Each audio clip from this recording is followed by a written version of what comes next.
各位观众，大家好，我是乌马克。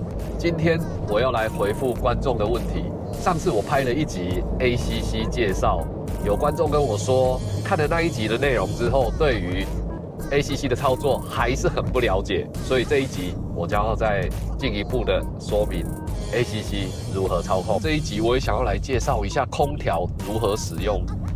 最近有观众跟我说，他的 CC 已经交车了，但是他不太会使用空调，所以我要来简单的说明一下 CC 的空调要怎么使用。你们可以看到空调的操作界面上，最右边的这个按钮 AC， 只要打开它的空调功能就会开启。所以上车的时候，我就会把这一个空调的按钮按下去。如果把它按掉，空调就会结束。那我们上车的时候，就是会把 AC 打开。右边数来的第二个按钮，它是 Toyota 针对空调很特别的一个设计，它叫 S Flow 的设计。所谓 S Flow 就是希望可以把空调吹在驾驶座的位置，换而言之，就是希望让前座有空调，后座的空调降低。因为 CC 的后座也是有冷气通风口的。如果我们把这个 S Flow 打开的话，只有前座的冷气通风口有冷气，这样子可以有效的让前座的空调更快的产生作用。所以这个按钮我也是会打开的。那右边数来的第三个按钮，应该大家都很熟悉，它就是内循环跟外循环的切换。中间的这个按钮是一个节能模式的开关 ，Eco 的开关。这个开关打开的话，就是可以减缓压缩机的运转，以达到节能的效果。所以这一个按钮我也是通常都会打开。那再过来这个按钮很简单，应该每部车都会有，就是它可以切换出风的位置。那这边我要稍微来说明一下哦。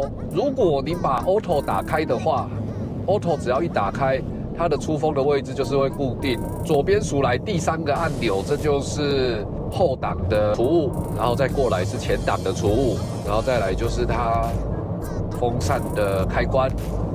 所以以上就是我们 CC 的空调操作。刚好有观众问我怎么操作，他不太会，所以我就在这一集顺便做出了说明哦。那我们继续来说明 ACC 的使用。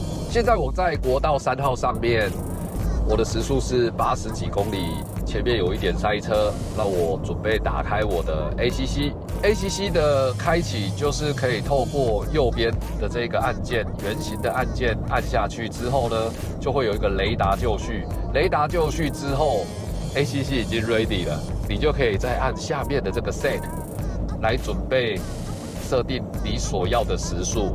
如果你按上方的按键，就可以增加时速；下方的按键就是减速的意思。那像我现在前面的车子还算多，我可以把我的行车距离设定在2格，这样子会拉比较远一点，以测安全。那如果你觉得距离太远了，你也可以再调整一下，跟前车距离缩短。如果今天你要设定 ACC 的话，就是可以把右边的这个按钮打开，就会出现雷达就绪的标示。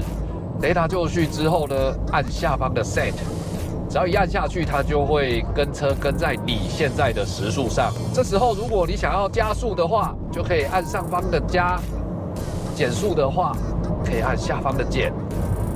如果你按住不放的话，它是每5公里的往上加。这个按钮很简单，它就是与前车跟车的距离。假设你要缩短距离的话，可以设定为1格。那如果你想要设定为3格的话，就会拉比较远的距离。那这个方向盘上面还有车道偏移的设定按键，就会把它打开，并且我会希望有车道偏移的警示音。接下来我想分享一下 CC 的车道置中。CC 的车道置中很容易有偏移的现象。CC 的车道置中会偏一边，所以它往往不会置中在正中间哦。我觉得这是有很大的改善空间的。像现在时速从刚才的110来到现在的30以下，时速到30以下 ，ACC 就会自动取消。